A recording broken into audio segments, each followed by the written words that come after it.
You've touched on a deep and unsettling truth about human nature. There are indeed people who thrive on chaos and harm, hiding behind masks of charm and manipulation.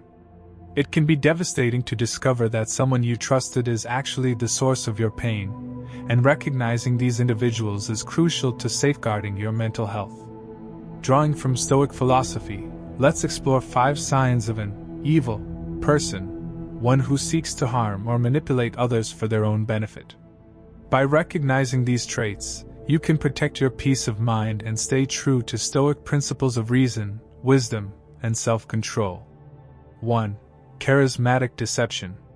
Charismatic deception is a particularly fascinating and insidious form of manipulation, where charm and allure become the primary tools of deceit. Imagine someone who walks into a room with effortless grace, their words smooth, their smile disarming. They seem to have the perfect story for every occasion, instantly capturing attention and admiration.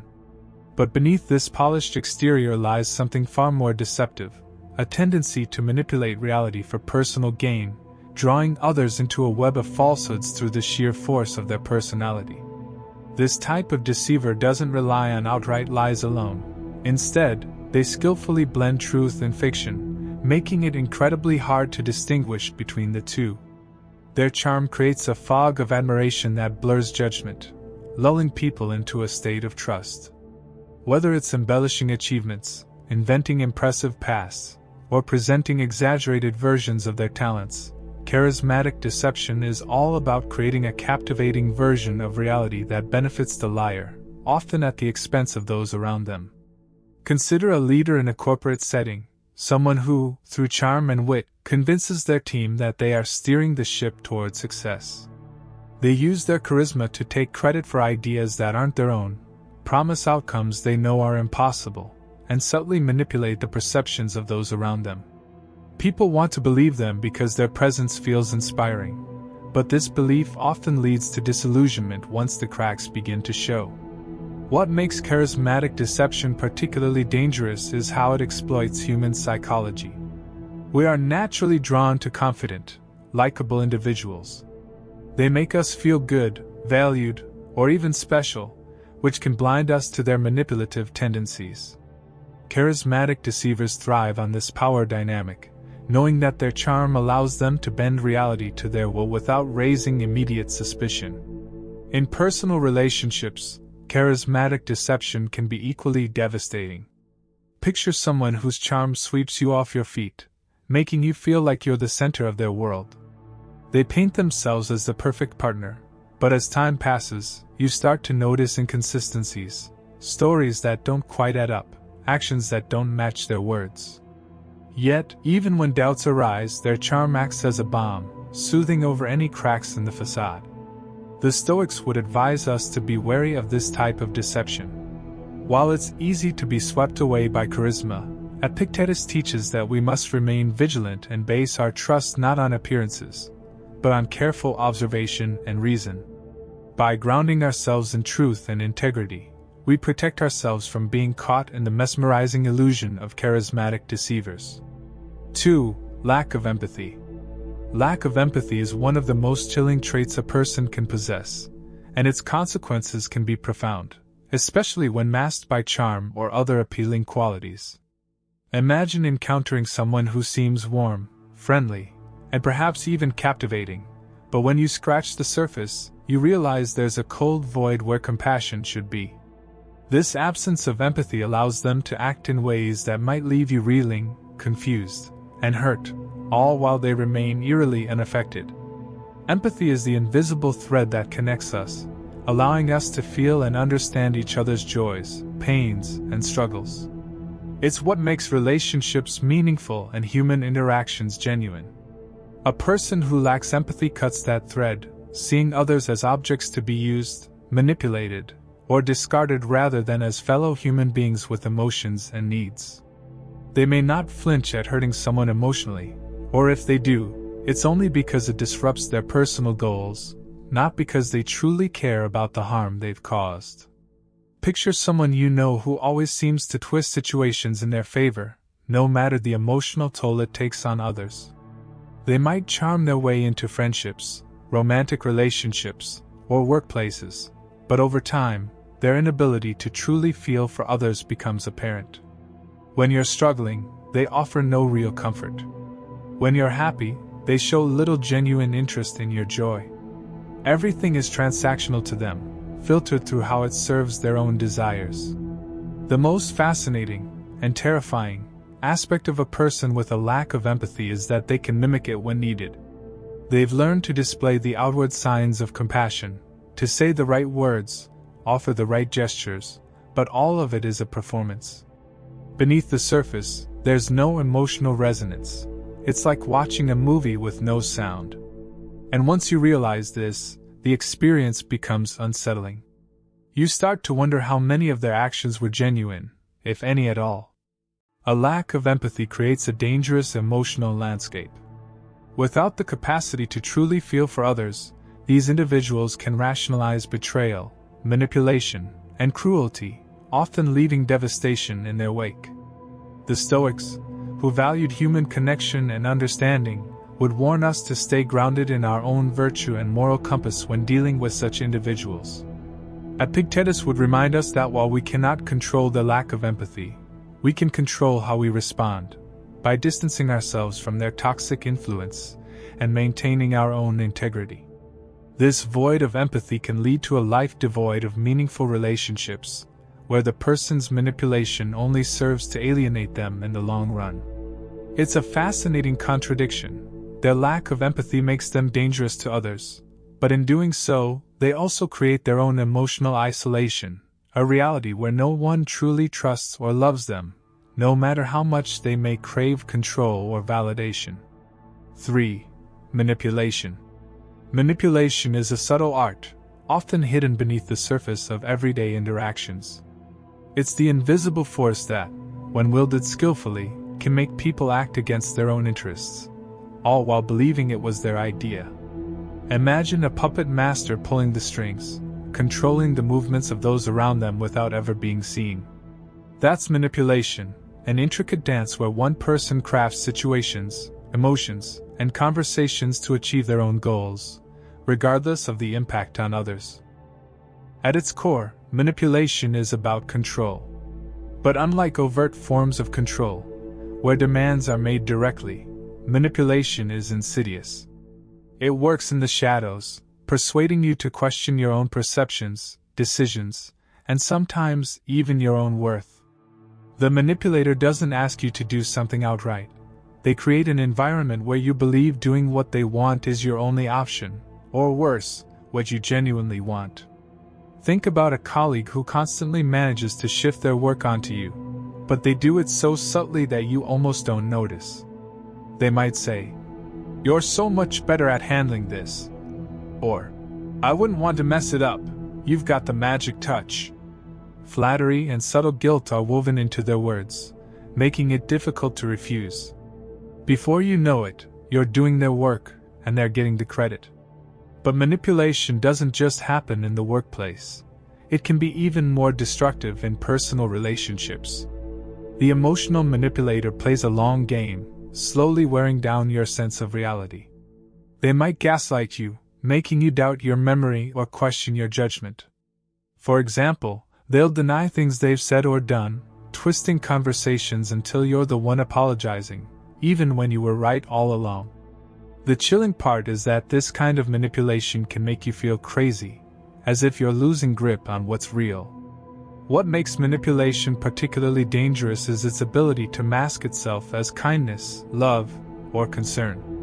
A manipulative partner might say they're only looking out for you, but really, they're controlling your choices, isolating you from friends, or undermining your confidence, all under the guise of protection or caring. You start to believe that you need them, that you're lost without their guidance or approval. And once they've got that psychological hold on you, breaking free becomes incredibly difficult. The Stoics would view manipulation as a deep violation of personal freedom and virtue. Marcus Aurelius and Epictetus both emphasized the importance of living in accordance with one's true nature, untainted by external influence. When someone manipulates, they are actively working against that idea, trying to bend your will to their desires, eroding your autonomy. The Stoic response would be to remain vigilant, rooted in your own principles, and aware of how others may attempt to steer your thoughts or actions for their benefit. Manipulation thrives on confusion and insecurity, but the moment you recognize it for what it is, you strip it of its power. Once the strings are visible, the puppet master's control begins to unravel. 4. Controlling behavior. Controlling behavior is like an invisible cage. It starts subtly, with small restrictions or demands that seem innocent at first, but over time, these actions build walls around your freedom, cutting off your autonomy piece by piece. What makes this dynamic especially intriguing is how easily the one being controlled might not even realize they're losing their freedom, until it's too late. Controlling behavior often masks itself as care or concern. Imagine a partner saying, "I'm just worried about you," or "I know what's best for us," when they dictate who you can spend time with or how you should dress. It can feel comforting at first, as if someone is looking out for your best interests. But this is where the trap begins. The illusion of care is used as a cover for domination, a way to justify crossing boundaries and micromanaging your life. What's fascinating about controlling behavior is how easily it hides behind good intentions. The controller may appear loving or protective, convincing you that they only want to help you avoid mistakes or bad influences. In friendships, it might look like one friend dictating every social plan or demanding constant updates on your whereabouts, all under the guise of being close. At work, it can show up as a boss who constantly micromanages every task you perform, not trusting you to make decisions, even on small matters. They claim it's about ensuring quality, but really, it's about maintaining absolute control. In personal relationships, controlling behavior often escalates quietly. A controlling partner might begin by questioning small decisions. "Why are you wearing that?" and evolve to dictating your social circle. "I don't like you hanging out with them." Over time, this control becomes more and more invasive, tracking your location, monitoring your calls, deciding how you should spend your time. Slowly, your world shrinks. And because it often begins with seemingly harmless suggestions, it's easy to rationalize away the loss of freedom until you're caught in a web of manipulation and domination. What makes controlling behavior especially destructive is its impact on your self-esteem and confidence. The controller wants you to doubt your own judgment, to second-guess your decisions so that you rely on them more and more. They create a dependency where you begin to believe that they know better, that without them, you'd falter or make mistakes. It's a deeply psychological form of control because it chips away at your sense of self without you even realizing it. The Stoics would view this form of control as a violation of your very essence. Marcus Aurelius, in his Meditations, repeatedly stressed the importance of self-mastery, of being in control of one's own mind and decisions. To relinquish that to another person is to stray from the Stoic ideal of living in accordance with nature, your own nature. A person who exerts controlling behavior seeks to dominate not just your actions, but your spirit, pulling you away from your own path of reason and virtue. The key to overcoming controlling behavior is awareness and reclaiming your power. Just as the Stoics advised vigilance over our thoughts, we must also be vigilant over our relationships and how others influence us. Once you recognize controlling behavior for what it is, you begin to dismantle the cage. The sooner you see the bars forming around you, the sooner you can break free. This isn't just a battle for physical freedom, but for mental sovereignty. It's about taking back control of your own life, your decisions, and your identity. Recognizing the signs of controlling behavior, and having the courage to confront or walk away from it, is a powerful act of self-liberation. 5. Pathological lying is like living in a house of mirrors, where every reflection is distorted, but to the liar, they all seem real. It's a web of deceit spun so skillfully that even the person weaving the lies might start to believe in them. What makes pathological lying particularly fascinating is not just the frequency of the lies but the sheer audacity of them, often with no apparent reason or gain. At first, A pathological liar may tell small, almost trivial lies, exaggerating a story to sound more exciting or claiming they've done something impressive when they haven't. These are the kind of lies most people might brush off as harmless. But with a pathological liar, the dishonesty doesn't stop there.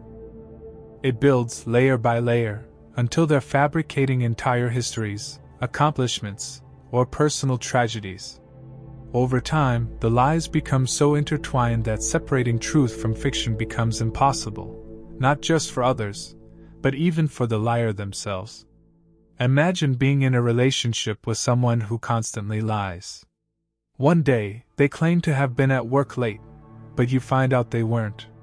Another day, they invent stories about their past, about traumas or experiences that never happened. You might begin to notice inconsistencies, but every time you question them, they come up with even more elaborate explanations to cover their tracks. It's like peeling an onion, but with each layer you pull back, there's just another lie underneath. Pathological lying is particularly intriguing because of the psychology behind it. It's not always clear what drives a pathological liar. Sometimes it's a deep insecurity, a need to impress or be admired. Other times it's about control, the ability to manipulate the perceptions of those around them. The pathological liar creates a world where they hold the keys to reality, constantly shifting the truth to suit their narrative. The thrill might come from watching others buy into their falsehoods, a twisted sense of power over those who trust them. What's more sinister is how convincing pathological liars can be. They don't hesitate or stumble over their words. They lie with such confidence and detail that it's hard not to believe them. Their stories are vivid, and their emotions seem genuine.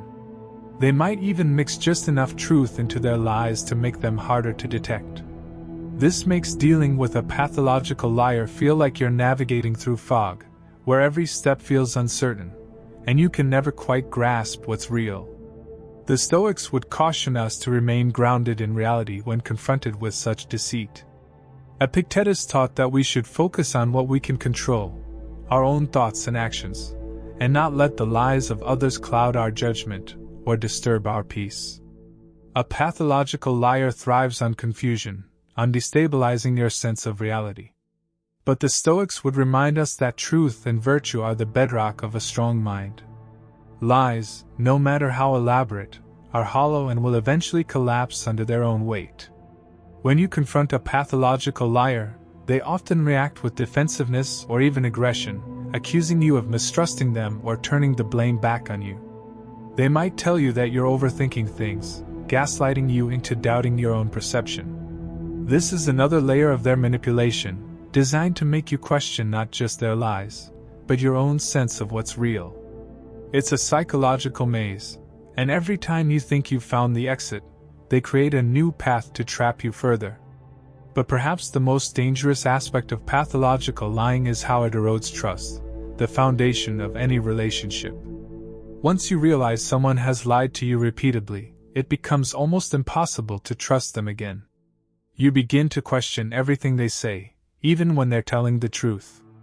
This creates a toxic environment where suspicion and doubt take over, poisoning the relationship beyond repair.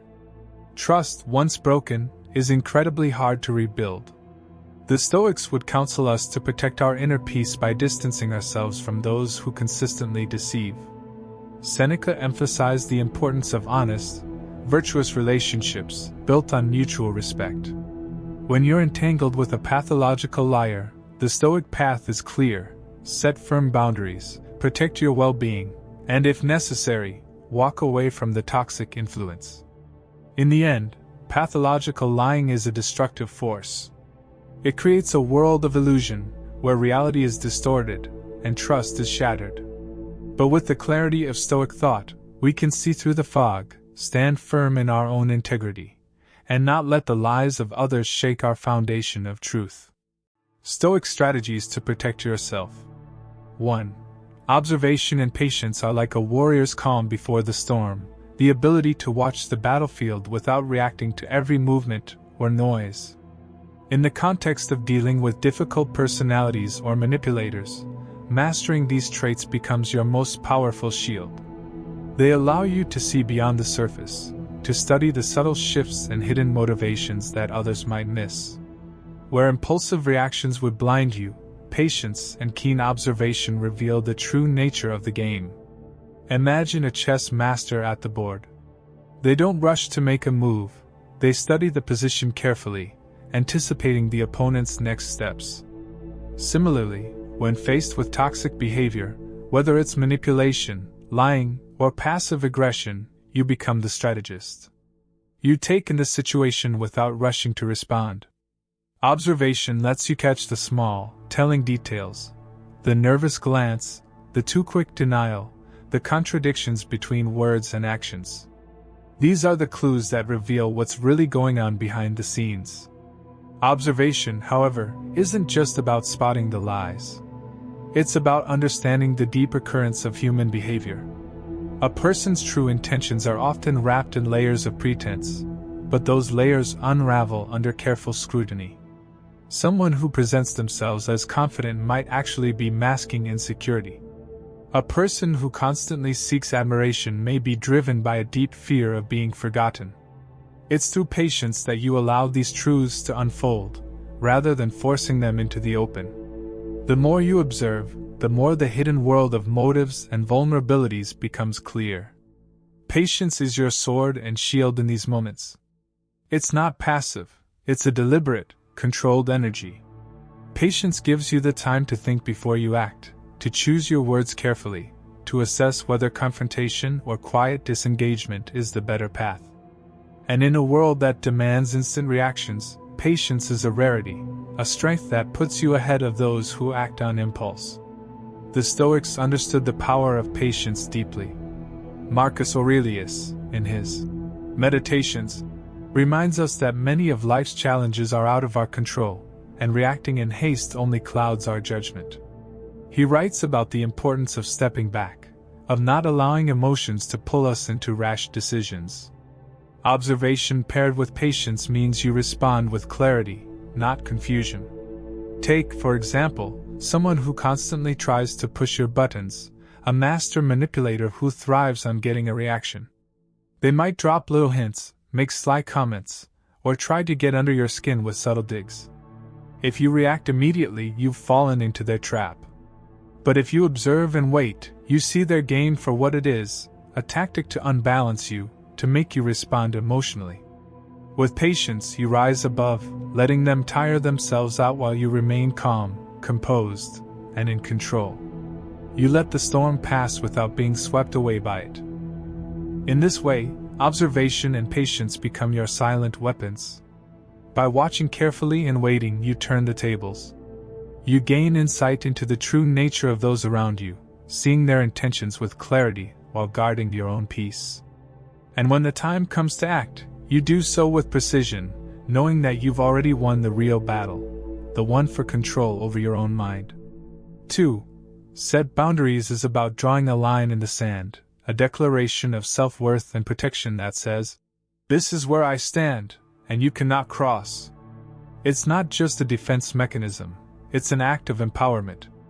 Boundaries define who you are, what you will accept, and what you refuse to tolerate, whether in relationships, at work, or in life in general. Imagine a fortress with walls built not to isolate but to safeguard what's valuable within. Your boundaries are those walls. Without them, manipulative people can slowly creep into your life, eroding your sense of self bit by bit. With them, you define the rules of engagement, making it clear that respect is non-negotiable. Boundaries are more than just saying no, they are about protecting your peace. They prevent the emotional drain of toxic people who might try to undermine your sense of control. Think of them as invisible armor, empowering you to navigate life with strength, clarity, and purpose. And the best part? Once set, boundaries don't just protect, they teach others how to treat you. 3. Stay true to your virtue is about anchoring yourself in the core values that define who you are, even when the world around you feels chaotic or deceitful. Picture a steadfast lighthouse amidst a storm, its light unwavering, guiding ships to safety. This is what living virtuously entails, a commitment to integrity, honesty, and moral principles, regardless of external pressures. In the face of manipulation or dishonesty, staying true to your virtue becomes a powerful act of defiance. It's a reminder that your worth isn't dictated by the actions of others but by your own choices and behaviors. By upholding your values, you not only protect your inner peace but also inspire those around you to elevate their own standards. This steadfastness cultivates resilience, allowing you to navigate the murky waters of relationships and life's challenges with clarity and purpose. Embrace your virtues as a guiding compass, ensuring that no matter how tumultuous the journey, you remain grounded in authenticity and strength. By following these Stoic guidelines, you'll be better equipped to identify harmful individuals and protect your inner peace. Stoicism teaches us that while we cannot control the behavior of others, we can always choose how to respond, wisely, calmly, and with clarity.